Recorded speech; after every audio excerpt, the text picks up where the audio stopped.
औज़ुबिल्लाहिमिनश्शैतानिर्रजीम बिस्मिल्लाहिर्रहमानिर्रहीम। हम दोबारा आपकी खिदमत में पख्तून मोटिवेशन के ऑफिशियल यूट्यूब और फेसबुक के पेजेस से दोबारा आपके खिदमत में हाजिर हैं।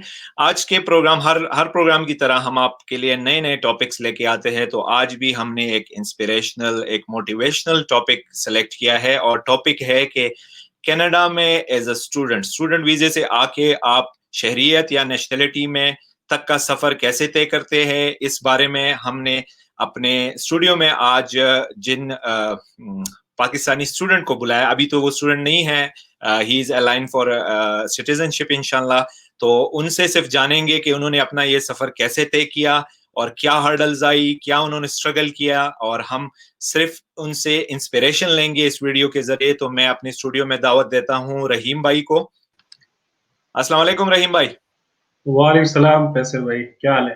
थैंक यू वेरी मच, आपने टाइम निकाला जुम्मे के दिन कि आप आके हमारे व्यूवर से शेयर करें अपनी experience. I appreciate, thank you very much. Welcome भाई, आपका भी शुक्रिया, आपने मुझे इनवाइट किया। रहीम भाई, जैसा कि हमने एक आपका इंट्रो दिया और जैसा कि हम जानते हैं आप इस वक्त कनाडा में ऑटवा सिटी में रह रहे हैं और आप एज अ स्टूडेंट आए हैं पाकिस्तान से। आपका ताल्लुक चतराल पाकिस्तान से है।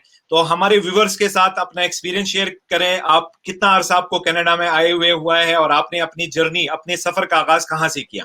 जी रहीम भाई। कैसर भाई, मेरा नाम मोहम्मद रहीमुद्दीन। अपने व्यूअर्स को बताऊं, मेरा ताल्लुक चतराल से, जैसे कि आपने बताया। मैं 2013 में कनाडा आया था एज ए स्टूडेंट परमिट के साथ आया था। तो मतलब अप्लाई करते वक्त ऑफ कोर्स मुझे बहुत ही मुश्किल का सामना करना पड़ा, काफी मुश्किलें थी।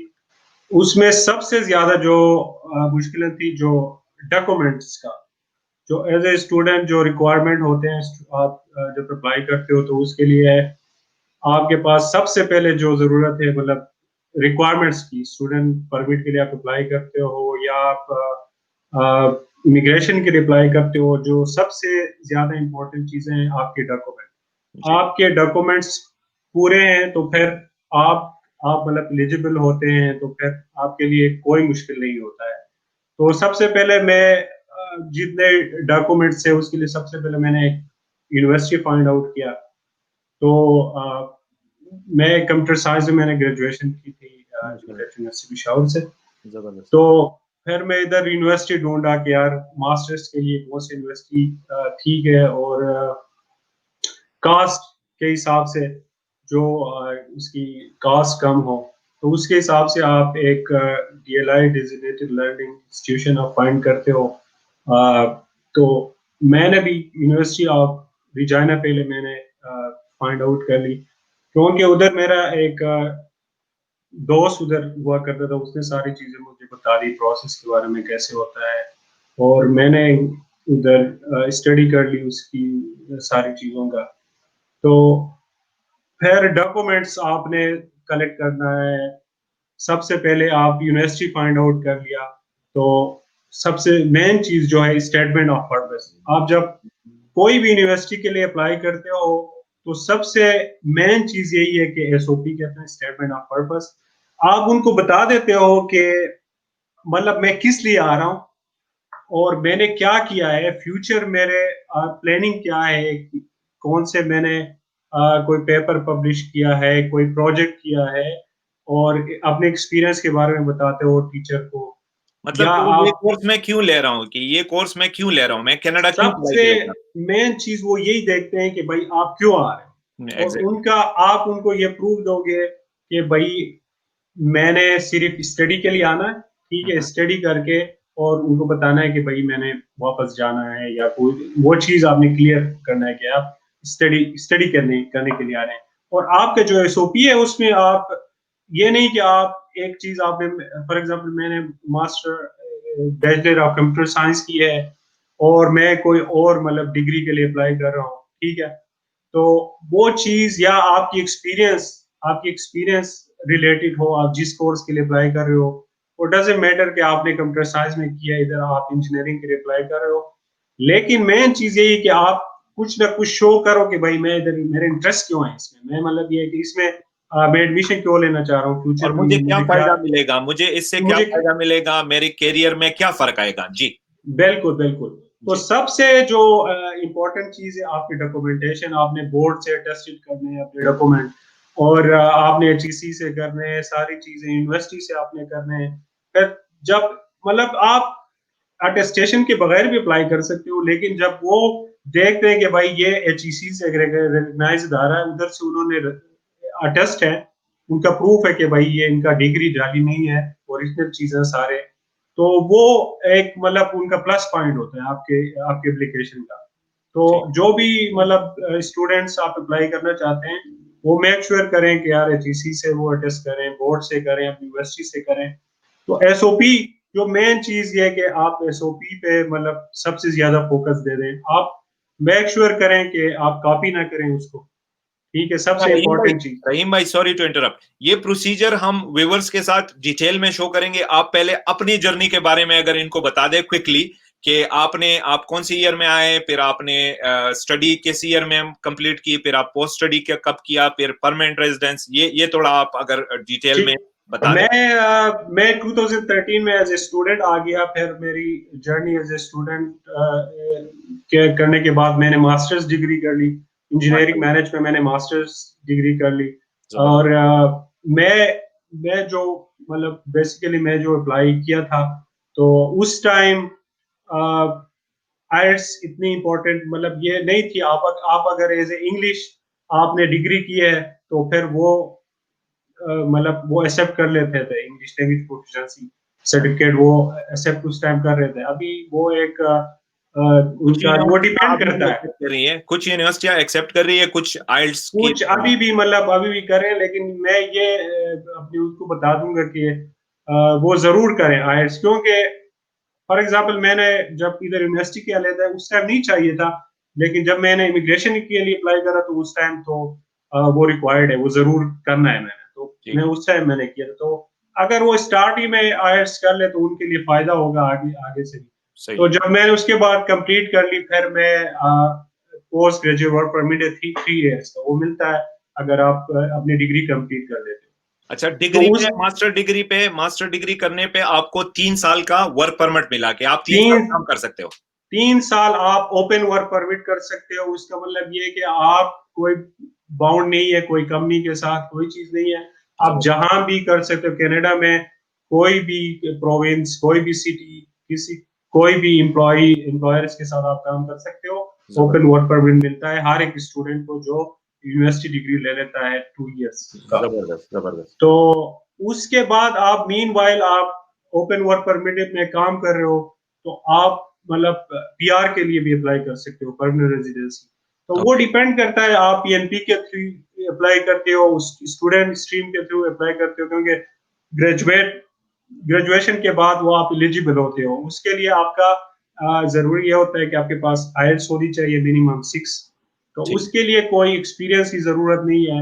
आप ये कि जस्ट शो करोगे यार कि मैं ये काम कर रहा हूँ, कहीं पे भी काम कर रहे हो, तो वो आप उसके लिए एलिजिबल होते हो। अच्छा, और यहाँ मैं व्यूवर्स के साथ ये थोड़ा क्लियर करूंगा।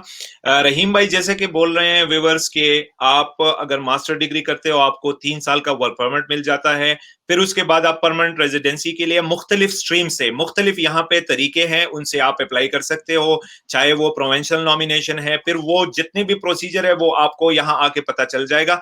रहीम भाई के बोलने का या मैसेज का मतलब ये है, मैं उसको थोड़ा समराइज कर रहा हूँ। सॉरी रहीम भाई, क्योंकि ये व्यूअर जो है इनके साथ वो अटैचमेंट ऐसी बन गई है कि मैं चाहता हूं कि उनको बिल्कुल आपको ज्यादा पता है कि वो क्या बीच बीच में, क्वेश्चन हाँ, करते हैं। बीच बीच में इंफॉर्मेशन दे दूं। तो बेसिकली आप लोगों ने यहाँ पे एज ए स्टूडेंट जब आप आएंगे और आपको वर्क परमिट मिल जाएगा, तो आपके पास दो फायदे हो गए। एक, आपके पास कैनेडियन क्वालिफिकेशन आ गई, एक आपके पास कैनेडियन एक्सपीरियंस आ गया। तो उस दो के बेस पे फिर आप परमानेंट रेजिडेंस के लिए, जो कि रहीम भाई अभी जो स्टेप को ऑल इलाबोरेट करेंगे, उस स्टेप पे आप जा सकते हो। जी रहीम भाई, अच्छा पीआर के लिए आप बोल रहे थे। जी। तो इसमें ये होता है कि अगर आप इधर से डिग्री कर लेते हो, फिर वो स्टूडेंट जो स्ट्रीम है आप ग्रेजुएट स्ट्रीम, उस पर आप अप्लाई कर रहे हो पीआर के लिए, उसके लिए आपकी एक्सपीरियंस जरूर नहीं होती है, सिर्फ आपका डिग्री होता है। आपने जो भी प्रोविंस से अप्लाई कर रहे हो, प्रोविंशियल नॉमिनी होता है वो, जहां जिस प्रोविंस से आपने डिग्री ली है, उस प्रोविंस में ही आप अप्लाई कर सकते हो, उस ठीक, जो वो ज़रूर, है स्ट्रीम है।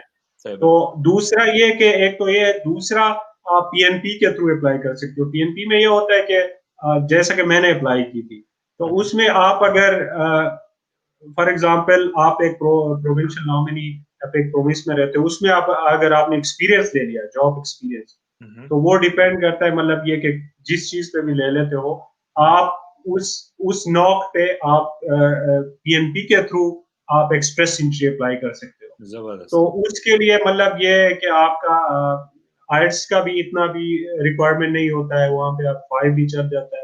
हुँ, हुँ, तो एक तो ये हो गया, दूसरा आप एक्सप्रेस एंट्री के थ्रू अप्लाई कर सकते हो। एक्सप्रेस एंट्री में ये होता है कि एक तो फास्टेस्ट है, वो 4-5 महीने में हो जाता है, हुँ, और पीएनपी जो प्रोविंशियल नॉमिनी प्रोग्राम हुए वो भी ये है कि वो भी जल्दी हो जाता है, वो भी मतलब ये कि 5-6 महीनों में हो जाता है पीएनपी के बाद, जब आप एक्सप्रेस एंट्री में डाल लेते हो। ठीक है, पीएनपी आपको नॉमिनेशन आ जाती है, उसके बाद आप एक्सप्रेस एंट्री पे डाल लेते हो, तो वो 4-5 महीने में आ जाता है।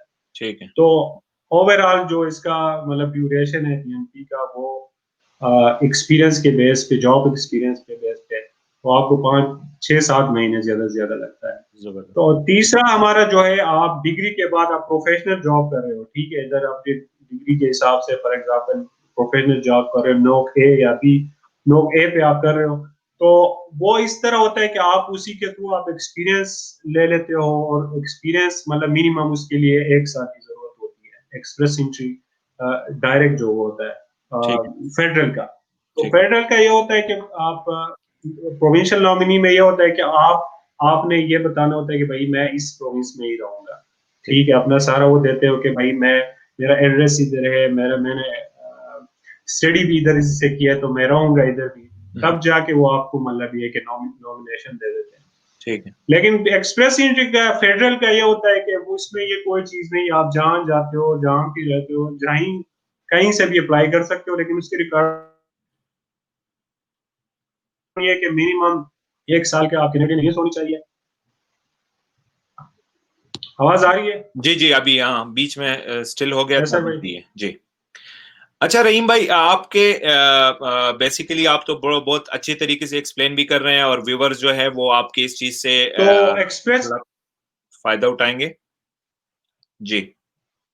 रहीम भाई, आपको आवाज़ आ रही है मेरी? जी तो, अच्छा, तो जी व्यूअर्स जी जो है वो बिल्कुल बिल्कुल, आपकी मैं बातों को एक्सप्रेस, फ़ायदा उठाएँगे आपके एक्सपीरियंस से और हम आपसे रिलेटेड क्वेश्चंस भी पूछेंगे इस मुतालिक। तो आपने बेसिकली प्रोविंशियल नॉमिनेशन से परमानेंट रेज़िडेंस ले ली। परमानेंट पर रेज़िडेंस जो है वो मुस्तकिल सकूनत जिसको हम उर्दू में बोलते हैं, तो वो आपको किस किस ईयर में परमानेंट रेज़िडेंस मिल गई, रहीम भाई? मुझे 2018 में मिली थी, 2018 में। 2018 में आपको परमानेंट रेजिडेंस मिली। रहीम भाई 2013 में आए थे एज अ स्टूडेंट वीजा, जो कि टेम्परेरी होता है। इन्होंने जॉब भी की, इन्होंने अपनी स्टडी भी मुकम्मल की अल्हम्दुलिल्लाह, और 2018 में इनको कनाडा की परमानेंट रेजिडेंसी मिल गई, जिसको कहते हैं मुस्तकिल सकूनत, जिसके बाद जो है आप यहाँ पे मुस्तकिल हो जाते हो। और अभी जो है मेरे ख्याल में रहीम भाई ने अभी आपको खुद बताएंगे, फिर उन्होंने सिटीजनशिप के लिए, आप सिटीजनशिप के लिए कब एलिजिबल हुए हो और आपने कब अप्लाई किया है? सिटीजनशिप के लिए आप जब एज ए स्टूडेंट आते हो, तो उसका एक डबल फायदा ये भी है जी, कि आपने ड्यूरिंग जो स्टडीज आपने इधर जितने साल गुजारे हैं, उसमें 1 साल आपकी सिटीजनशिप पे कवर हो जाता है। जबरदस्त। फॉर एग्जाम्पल, आप अभी पीआर के बाद आपको सिटीजनशिप के लिए 3 साल रिक्वायरमेंट है मिनिमम, 3 साल आप कनाडा में रहना चाहिए, उसके बाद आप उसके लिए एलिजिबल होते हो। ठीक है। लेकिन अगर आप एज ए स्टूडेंट आए हो, तो स्टूडेंट का 1 साल आपका काउंट होगा, तो जितना इसका भी मतलब ड्यूरेशन है आपने कि गुजारा है उसका 1 साल जो है वो काउंट करते हैं 3 साल में। वो काउंट, वो एक 3 साल में 1 साल वो काउंट होगा। इसका ज़बरदस्त। मतलब ये कि आपका 2 साल आपको पीआर के बाद आपको जिस दिन चाहिए। से आपको परमानेंट रेजिडेंसी मिल गई, आपने उस दिन से 2 साल गुजार के फिर आप सिटीजनशिप के लिए एलिजिबल हो दो जाते साल हो। के बाद आप एलिजिबल होते हो कि अगर आपने इधर से स्टडी किया है, वर्क परमिट लिया है, तो आप एलिजिबल होते हो उसके लिए, सिटीजनशिप के लिए। ठीक है। अच्छा रहीम भाई, ये 2013 से 2020 तक अल्हम्दुलिल्लाह आप अभी जो है आपका एप्लीकेशन सिटीजनशिप के लिए आपने ऑलरेडी अप्लाई किया हुआ है। इंशाल्लाह आपका बहुत जल्द सिटीजनशिप भी आ जाएगा क्योंकि आप एलिजिबल हो। तो ये 2013 से 2020 के ये 7 साल का सफर जो है, इसमें बहुत सी तकलीफें, बहुत से चैलेंजेस भी आई होंगी, बहुत मेहनत भी आपने की है। तो आप व्यूवर के साथ मतलब उसको चंद अल्फाज में कैसे शेयर करेंगे, आप उनको कैसे गाइडलाइन देंगे? वेल चैलेंजेस तो मतलब ये कि आप स्पेशली आप जब अगर स्टूडेंट आते हो तो आप अपने जहन में ये रख लें कि भाई चैलेंजेस बहुत ज्यादा होते हैं।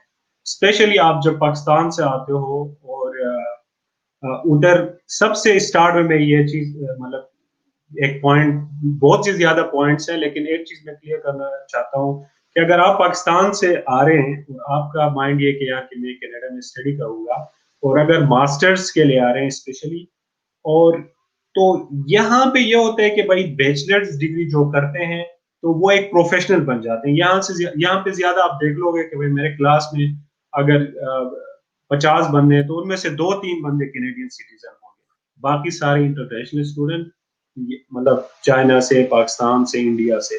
तो यहाँ पे आप जब बैचलर्स डिग्री करते हो तो आपको मास्टर करने की जरूरत नहीं होती है, आपको मतलब जॉब मिल जाता है क्योंकि आपकी एक्सपीरियंस इतनी हो जाती है। लेकिन क्योंकि यहाँ पे आपको पता है ऐसे भाई, यहाँ पे 14 साल से एक्सपीरियंस स्टार्ट हो जाता है बच्चे के, जब वो मतलब ये कि स्कूल में स्टार्ट हो जाता है स्कूल के लिए, तो वो साथ साथ पार्ट टाइम जॉब भी कर लेता है। वो जब ग्रेजुएशन तक पहुंच जाता है तो उसके पास मतलब ये कि 4-5 साल की एक्सपीरियंस भी मिल जाती है। जी बिल्कुल। वो एक मतलब प्रैक्टिकल बंदा जब डिग्री करके वो फारिग हो जाता है तो उसको और जॉब की जरूरत नहीं होती है। मैं दौरान वो कॉप भी करता है, इंटर्नशिप भी करता है, और भी चीजें करता है, तो उसको प्रैक्टिकल एक्सपीरियंस जरूरत नहीं थी। मैं आपने वो बता दूं कि मैंने कोई एक्सपीरियंस नहीं ली थी मतलब पाकिस्तान से, मतलब ये कि जो कि मैं बताऊं कि भाई मैंने ये किया था। हमारा उधर यही होता है कि भाई बैचलर्स की फिर मास्टर की, मतलब ये कि दरमियान में कोई आपने ना इंटर्नशिप करना है ना कोई एक्सपीरियंस देना है। जी। तो मैं अपने व्यूअर्स को ये बताऊं कि भाई आप जो भी डिग्री कर रहे हैं लेकिन उसके साथ आप बेशक पेड वो ना करें, जॉब ना करें, इंटर्नशिप करें, ठीक है, आप बगैर पे के इंटर्नशिप करें, आप co-op करें, लेकिन एक्सपीरियंस अपने जो फील्ड है उसमें जरूर लेके आ जाएं। क्योंकि इधर जो आपसे एक्सपेक्ट कर जाता है, स्पेशली मास्टर पे जब आ जाते हो, तो वो कहते हैं कि भाई ये इसने बैचलर किया, इसको सब कुछ आता है। हम्म। वो आपको मतलब सिर्फ वही कोई पढ़ाया पढ़ाया नहीं जाता, आपको प्रोजेक्ट दिया जाता है कि भाई ये प्रोजेक्ट करो, आपको असाइनमेंट दिए जाते हैं, ठीक है। वो समझते हैं कि भाई ये एक प्रैक्टिकल बंदा, एक्सपीरियंस बंदा है, कनाडा आया है, तो मतलब ये कि इसको सब कुछ आता है। तो सबसे मेन चीज ये है कि आपको आप इंग्लिश का काफी मसला हो जाता है क्योंकि आप पाकिस्तान में इतने मतलब आपको इनके साथ मुकाबला करना होता है। आप एज इंटरनेशनल स्टूडेंट आते हो, इधर आके जब आप क्लास में आते हो तो वो मतलब आपसे इतने एक्सपेक्टेशन होते हैं, तो आप ये कि इंग्लिश आपने काफी इम्प्रूव करनी है यहाँ आने से पहले, और दूसरा ये कि आप एक्सपीरियंस लेके आ जाए। तो ये मेरी दो मतलब ये तो कि रहीम भाई के व्यूवर, जैसा कि रहीम भाई ने कहा, मैं भी इस बात को सेकंड करूंगा कि जो लोग कनाडा आते हैं बेसिकली यहाँ पे बच्चे तो 9th ग्रेड ही से पार्ट टाइम जॉब्स वगैरह शुरू कर देते हैं। उनको पता चल जाता है कि कंपनियों में कैसे काम होते हैं। इवन कि अगर वो मैकडोनल्ड्स या टिम हॉर्टन, यहाँ की जितने भी ये फ्रेंचाइजीज है, उसमें अगर जॉब करते हैं तो उनको थोड़ा पब्लिक डीलिंग हो जाती है। और जैसे रहीम भाई ने कहा कि हमारे मास्टर और ग्रेजुएट के जितने भी स्टूडेंट है, वो तो बिल्कुल भाई वो दुल्हा राजा की तरह बैठे रहते हैं, उनको कुछ पता बिल्कुल घर से पैसे आ जाते हैं, जी। तो कोई टेंशन नहीं होती इसकी। तो वो लोग, वो यहाँ पे आपसे लोग एक्सपेक्ट करते हैं कि भाई ये बंदा ग्रेजुएट है तो इसको पता होगा, और आपको अनफॉर्चुनेटली पता भी नहीं होता कि बंदों से बात कैसे करनी है। तो रहीम भाई ने जैसे कहा, आप अपने इंग्लिश पे वर्क अभी से शुरू कर ले, और आप इंटर्नशिप करें किसी ऑर्गेनाइजेशन में, आप जो है वो अनपेड जॉब करें, लेकिन आपको पता चल जाएगा कि माहौल क्या है काम करने का, क्योंकि आपने फ्यूचर में काम ही करना है। तो बेस्ट तरीका ये है, बजाय इसके कि आप सोशल मीडिया पे या मूवीज देखो, आप अपने फारिग टाइम में इंटर्नशिप करो, कहाँ पे वॉलंटियर काम करो, किसी भी ऑर्गेनाइजेशन के पास चले जाओ, उनको एप्लीकेशन लिखो, भाई मैं फ्री सर्विसेज आपको देता हूं, तो आपको खाली पता चल जाएगा। रहीम भाई, बहुत जबरदस्त मैसेज आपने यहाँ पे दिया रहीम मैं भाई। एक मैं एक को ऐड करना चाहता हूँ जी। फैसल भाई। जी। इसमें यह है कि मैंने मास्टर्स की है, बैचलर्स भी की है। मैं जितने भी इंटरव्यूज पे गया हूँ और जाता रहा हूँ, कोई भी मुझसे ये नहीं पूछा है कि भाई आपने कौन सा कोर्स किया है, आपने डिग्री दिखाओ या ये बताओ। मतलब ये कि यहाँ पे मास्टर्स करो तो मतलब यहाँ पे ये होता है कि भाई आपने बहुत बड़ा काम किया है, क्योंकि यहाँ पे जो सिटीजन है मतलब वो मास्टर्स लेवल तक नहीं जाते, क्योंकि वो इतनी एक्सपेंसिव हो जाती है कि वो कर ही नहीं सकते, बैचलर तक वो पढ़ते हैं। ठीक है। तो मेन चीज ये होता है कि भाई जब भी आप इंटरव्यू में जाते हो, कोई भी आपकी मास्टर्स और बैचलर्स के बारे में नहीं पूछता, वो आपके एक्सपीरियंस के बारे में पूछता है कि भाई आपको क्या आता है और हम्म। इसके बारे में आप मुझे बताओ, प्रैक्टिकल चीजें। तो इसीलिए एक्सपीरियंस बहुत जरूरी है। कनाडा आना है, यहाँ पे डिग्री नहीं देखा जाता, यहाँ पे एक्सपीरियंस देखते हैं। जबरदस्त जबरदस्त। बिल्कुल, ये बात बिल्कुल जो जो रहीम भाई ने हमारे साथ आज शेयर की है व्यूवर्स के साथ, वो बिल्कुल इनकी, क्योंकि व्यूवर्स हम बेसिकली आपको, रहीम भाई आपके सामने बैठे हुए हैं, ये कोई कंसल्टेंट नहीं है, कोई एजेंट, उन्होंने अपनी अपनी लाइफ की स्टोरी हमसे शेयर की है, जिसपे हम बहुत ज्यादा थैंकफुल है। बहुत से लोग जो है वो स्टेप फॉरवर्ड नहीं करते, लेकिन अपनी यूथ के लिए, न्यू जनरेशन के लिए इन्होंने एक स्टेप लिया है। आपको सब अपनी स्टोरी इन्होंने बता दी है। हम कुछ क्वेश्चंस रहीम भाई से जल्दी जल्दी पूछेंगे और फिर प्रोग्राम को वाइंड अप करेंगे। रहीम भाई, कनाडा में लाइफ कैसी है? मतलब आप तो इंशाल्लाह कैनेडियन सिटीजन अभी बन जाओगे, आप ऑलरेडी कैनेडियन पीआर हो, आप भी उम्मीदें लेके आए थे, तो आप क्या न्यू जनरेशन को क्या सजेस्ट करते हो कनाडा के बारे में? मैं तो जितने भी मेरे व्यूवर्स हैं उनको ये कहूंगा कि भाई आप क्योंकि अभी एक चांस है कनाडा इमिग्रेशन, स्पेशली स्टूडेंट के लिए एक बहुत मौका दिया गया है। मतलब ये कि और जब आप एज ए स्टूडेंट कनाडा आते हो तो मतलब ये कि ये लोग प्रेफर करते हैं, स्टूडेंट को प्रेफर करते हैं कि वो इमिग्रेशन के लिए वो इजी हो जाता है उनके लिए, वो अगर इधर सेटल होना चाहें तो यहाँ पे आपको वेलकमिंग है लोग, ठीक है, मल्टी कल्चर है। आप जब आ जाते हो, स्टार्ट में ये डर था कि भाई हम एक ऐसे मुल्क में जा रहे हैं, उधर हम नमाज पढ़ भी सकेंगे या नहीं, मस्जिदें होंगे या नहीं, और कल्चर, अपने कल्चर को फॉलो कर सकते हैं कि नहीं।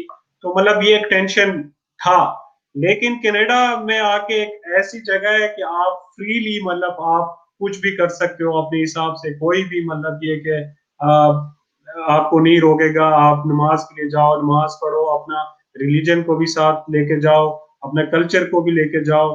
मतलब ये कि आप हर चीज इधर प्रमोट कर सकते हो। तो बाकी ब्यूटी है मेरा सबसे, मतलब मैं चीज, जिस चीज का मुझे पसंद है, मैं तो नेचुरल ब्यूटी मुझे बहुत पसंद है, इसलिए मैंने कनाडा, वन ऑफ दी मेरा वो ये था कि यार मैं ब्यूटी देखूं कनाडा। तो आप आ जाएं इधर, हेल्थ केयर सिस्टम है, मल्टीकल्चर है। स्टूडेंट जब आप आपके बच्चे होते हैं तो आप 12 ग्रेड तक यहाँ पे फ्री है एजुकेशन, तो आप अपने बच्चों को फ्री एजुकेशन दे सकते हो। तो हर लिहाज से फ्रीडम है, मतलब ये कि आपकी सिक्योरिटी एंड सेफ्टी है। और और क्या चाहिए, अगर मतलब कोई इंटरेस्ट है तो वो ये कि अभी इमिग्रेशन ओपन हुआ है स्टूडेंट के लिए, तो वो अप्लाई कर दे, इससे फायदा उठाना चाहिए इससे व्यूवर्स को। फायदा उठाएं। जी। और दूसरी बात ये कि सॉरी मैं ऐड करना चाहता हूँ नहीं कि नहीं अभी नहीं, इन्होंने ऐड करें करें। एक स्टूडेंट के लिए एक बहुत ही इंपॉर्टेंट स्टेप उन्होंने उठाया कनाडा, जो कि 4-5 कंट्रीज के लिए, इंडिया इसमें है और चाइना है, पाकिस्तान है, दो जो तीन एसडीएस जिन्होंने सिस्टम है, जो एसडीएस है। एसडीएस में किया। हमारे जमाने की मैं एक्सपीरियंस शेयर करूं अपना, और वो एक पेपर बेस था, ठीक है। पेपर बेस में आपको पता नहीं होता कि भाई मैंने कहाँ गलती की, कहाँ सही की। वो एक मतलब ये कि आप डॉक्यूमेंट्स भेजो, आपको एक टेंशन होता है कि भाई वो पहुंच गए कि नहीं, ठीक है। आपको कुछ पता नहीं होता, आप डॉक्यूमेंट सेंड करते हो, दरमियान में कहीं गायब भी हो जाएंगे। तो मतलब ये कि अभी इन्होंने पेपर बेस सिस्टम, ये एसडीएस सिस्टम ऑनलाइन है पूरा, और उसके लिए आपको फाइनेंशियल स्टेटमेंट, उस टाइम जब मैं पेपर बेस के लिए अप्लाई किया था तो वो आपको 4-5 महीने आपने पैसे अकाउंट में रखना होता था। और उनका मेन चीज सब ये होता है कि आप उनको प्रूफ देते हैं कि भाई ये पैसे 4-5 लाख मैंने रखे हैं, लाए किधर से। इनको मतलब आपने प्रूफ देना होता था कि भाई ये पैसे मैं इसका मतलब ये कि सोर्स कहाँ कहाँ से लाए, अबू से लिया, जमीन भेजा या कुछ और किया। तो वो एक मसला था। अब ये सिस्टम के थ्रू भाई आपने डायरेक्ट यूनिवर्सिटी को पे करना है, ठीक है, यूनिवर्सिटी को फर्स्ट ईयर का फीस पे करना है आपने। उसके बाद आपने जो गारंटेड वो क्या कहते हैं उसको, जीआईसी। तो सर्टिफिकेट लेना है कोई 10,000 का कैनेडियन बैंक में, तो आप उसके लिए एलिजिबल रहते हो, और वो फास्टेस्ट स्ट्रीम में 22 दिन में होता है, लेकिन कोविड की वजह से थोड़ा लेट डिले हो रहा है आजकल, लेकिन वो इसकी प्रोसेस 22 दिन ही है। तो अभी फायदा उठाएं उससे, पाकिस्तानी जितने भी स्टूडेंट्स आना चाहते हैं उससे, वो बहुत ही इजी स्टेप है और फास्ट ट्रैक है आने का। एसडीएस जैसे हमने व्यूवर्स प्रीवियस वीडियोस में एक्सप्लेन किया था, स्टूडेंट डायरेक्ट स्ट्रीम है तो इसमें पाकिस्तान का नाम ऐड हो गया है। और जैसे रहीम भाई ने कहा कि अभी वो जिस टाइम वो आ रहे थे 2013 में, तो बहुत कॉम्प्लिकेटेड एक थी, आपने बैंक स्टेटमेंट बनानी है, आपने 6 महीने की करनी है, डॉक्यूमेंट्स पूरे फाइल अप करने हैं, फिर प्रोसेस भी 4-5 महीने 6 महीने होता था। अभी एसडीएस से ये टाइम भी बचत हो जाता है, आपको स्टेटमेंट की जरूरत भी नहीं है, आपको सोर्स ऑफ इनकम की जरूरत नहीं है, बस पे करो और जीआईसी अकाउंट खोलो और आप अप्लाई करो। अच्छा रहीम भाई, ये जो है आपने मैसेजेस भी दिए, आपने अपना एक्सपीरियंस भी शेयर किया, आपने कनाडा की भी बहुत ज्यादा तारीफें की। कुछ व्यूअर्स जो है वो हमें मैसेजेस भेजते हैं कि भाई आप तो कनाडा की तारीफें ही करते हो, हमें नहीं बताते भाई हम कैसे जाते हैं। तो व्यूअर्स, हम आपको ये जितनी भी इंफॉर्मेशन वीडियोस हम आपके लिए लेके आते हैं, ये इसलिए है कि आप इससे एक सबक लो, आप इसको फॉलो करो। रहीम भाई के पास उस वक्त गाइडेंस नहीं थी, इन्होंने यूट्यूब पे ऐसी वीडियो नहीं देखी थी, या किसी ने अपना एक्सपीरियंस इनके साथ ऐसे शेयर नहीं किया था। तो आप लोग तो लकी हो कि आप लोग के पास सोशल मीडिया है, अभी आप लोग के पास यूट्यूब है, आप लोगों के पर्सनल स्टोरीज सुनते हो, आपको पता चलता है कि लोगों ने क्या एफर्ट्स किए। उस दिनों तो इंटरनेट एक्सेस भी मुश्किल था, उन दिनों तो फोन मोबाइल यूनिवर्सिटी के साथ अप्रोच करना, अभी ईमेल है आपके पास, तो आप जो है अपने अपने कंफर्ट जोन से आप बाहर निकलो। कंफर्ट जोन से बाहर निकलने का मतलब ये है कि थोड़ा बहुत अगर आपको पिशावर से इस्लामाबाद जाना है, या चतराल से पिशावर जाना है, या स्वात से पिशावर जाना है, तो ये थोड़ा बहुत लाजमी बात है। सुबह आपको जल्दी उठना है, आपको टाइम से पहुंचना है, आपको इंफॉर्मेशन के लिए ईमेल लिखनी है, एक्सेट्रा एक्सेट्रा। तो अपने कंफर्ट जोन से आप थोड़ा बाहर निकलोगे तो तभी आप वो पर्क्स, वो फैसिलिटीज एंजॉय करते हो जो कि रहीम भाई आज एंजॉय कर रहे हैं। और हमारी बहुत वेल विशेज है इनके साथ कि ये जो है पाकिस्तान का इन्होंने फ्लैग भी लगाया है, पीछे बैकग्राउंड में हमें नजर आ रहा है कैनेडियन फ्लैग भी लगा हुआ है। व्यूअर्स को आप अगर शो करेंगे, जबरदस्त पाकिस्तान का फ्लैग बड़ा लगा हुआ है, कनाडा का भी है। तो ये जो है ये हमारे लिए फख्र है, प्राइड है, हम जो है इन पे फख्र करते हैं कि ऐसे हमारे जो पाकिस्तानी स्टूडेंट्स हैं जो कि आए हैं, जो मुल्क का नाम रोशन कर रहे हैं, which is a good thing. तो रहीम भाई, हम अपने वीडियो को यहाँ पे वाइंड अप करेंगे। आखिरी जो है, आखिरी मैं आपसे, आपने तो बहुत से व्यूअर्स को बहुत नसीहतें की, बहुत सब कुछ बताया, आखिरी दो टोक अल्फाज में आप ये व्यूअर्स को क्या बोलेंगे कि भाई यार आप क्या करो? जी रहीम भाई। भाई मैं तो यही कहूंगा कि अगर आप आपके बिग ड्रीम से आप कनाडा आना चाहते हो, तो आपने एक डेडिकेशन के साथ काम करना। ये नहीं कि मैंने अप्लाई कर लिया, मेरा रिजेक्ट हो गया, नहीं खत्म हो गया, ये नहीं। आपका अगर 2-3 मरतबा भी रिजेक्ट होता है, वो आपको बताते हैं कि भाई मैंने आपको रिजेक्ट क्यों किया, ठीक है। आप उनसे पूछो, कॉल करो, ईमेल करो, वो आपको बताएंगे कि भाई ये मसला था इसलिए हमने रिजेक्ट कर ली। तो इसके लिए आपको डेडिकेशन चाहिए। आप ये नहीं कि 1-2 महीने का काम है, आप इसके लिए साल 2 साल आप जितना भी अपने रिक्वायरमेंट्स है उनको कलेक्ट करो। आपके रिक्वायरमेंट्स है, कोई मसला है, रिजेक्ट हो गया, तो आप दोबारा उसके लिए अप्लाई करें, डेडिकेट मतलब उसके लिए मेहनत करें, तब आप जाके मतलब होगा। मैं अपना वो बताऊं कि भाई 1 साल मेरा लग गया था, मेरे डॉक्यूमेंट्स में अबू का नाम गलत था, मेरा नाम कुछ डॉक्यूमेंट्स में गलत है, तो मैं आगे पीछे उनको मतलब ठीक करता रहा, और डेडिकेशन के साथ फिर मैंने मेहनत की और अप्लाई कर दी, तब जाके हो गया। तो मेरा ये है कि भाई होप नहीं छोड़े, आप मेहनत करें और अप्लाई कर दें। अभी चांस है स्पेशली स्टूडेंट्स के लिए, वो आ जाएं और फायदा उठाएं। जबरदस्त जबरदस्त। जैसे रहीम भाई ने कहा, व्यूअर्स एंडिंग मैसेज में भी इन्होंने कहा, बेसिकली हमारे ये चैनल का मकसद ही यही है कि आपको इंस्पिरेशन लाना चाहिए, आपको डेडिकेशन होना चाहिए, आपको मोटिवेशन होना चाहिए। ऐसा नहीं है कि बस रिफ्यूज हो गया, आपने हाँ पासपोर्ट कबर्ड में फेंक दिया, आपने स्ट्रगल करनी है। आप जरूरी नहीं है कि आप अभी घर से निकलो और नेक्स्ट मंथ कनाडा वीजा के लिए अप्लाई करो। आप भाई पहले रिक्वायरमेंट्स देखो, भाई मुझे आइल्स जरूरत है, मुझे इतने पैसों की जरूरत है, सब चीजें अरेंज करो, नेक्स्ट ईयर अप्लाई करो, 6 महीने बाद अप्लाई करो, लेकिन अपने सब चीजों को मुकम्मल करो ताकि आप सही तरीके से यहाँ आओ, आप पढ़ोगे, आपके पास डिग्री आएगी, तो आप दुनिया में हर जगह, क्योंकि कैनेडियन जैसे क्वालिफिकेशन है वो हर जगह एक्सेप्टेबल है। और फिर आपको जैसे रहीम भाई ने आपको बोला कि आपके पास पोस्ट स्टडी वर्क है, आपके पास परमानेंट रेजिडेंस है, आपके पास सिटीजनशिप है, तो ये सारी स्ट्रीम्स आपके लिए खुली है। तो आप जो है अपने कंफर्ट जोन को से बाहर निकलो और नए मोटिवेशन और नए होप के साथ। और ये वीडियो जो है मुझे उम्मीद है कि ये आपके अंदर और भी एनर्जी लेके आएगी, और हम आइंदा भी ऐसे नए नए वीडियो लेके आएंगे जो कि मेरे जहन में आता है। आप हमारे चैनल को सब्सक्राइब करो, कमेंट्स लिखो हमें, और हमें बताओ कि हमें किस चीज पे वीडियो बनानी चाहिए और क्या चीजें हैं जिसकी इंफॉर्मेशन हम आपके सामने लेके आए। आपके कमेंट से, आपके सब्सक्राइब करने से हमें और एनर्जी मिलती है, हमें और एफर्ट्स मिलती है कि भाई हम आपके लिए और भी इंफॉर्मेशन लेके आए। तो अपने दोस्तों के साथ शेयर करें। जैसे मैं हर वीडियो के इख्तिताम में बोलता हूं कि शेयरिंग इज केयरिंग। तो आपने ये इंफॉर्मेशन शेयर करने अपने दोस्तों के साथ, हो सकता है कि किसी को रहीम भाई की इन बातों से बहुत ज्यादा फायदा हो। तो आइंदा नेक्स्ट प्रोग्राम तक अपने भाई कैसर खान को और रहीम भाई को इजाजत दीजिएगा। बहुत ज्यादा अपना ख्याल रखें, और इंशाल्लाह अगली वीडियो में मुलाकात होगी। अस्सलाम वालेकुम व रहमतुल्लाह। अस्सलाम वालेकुम।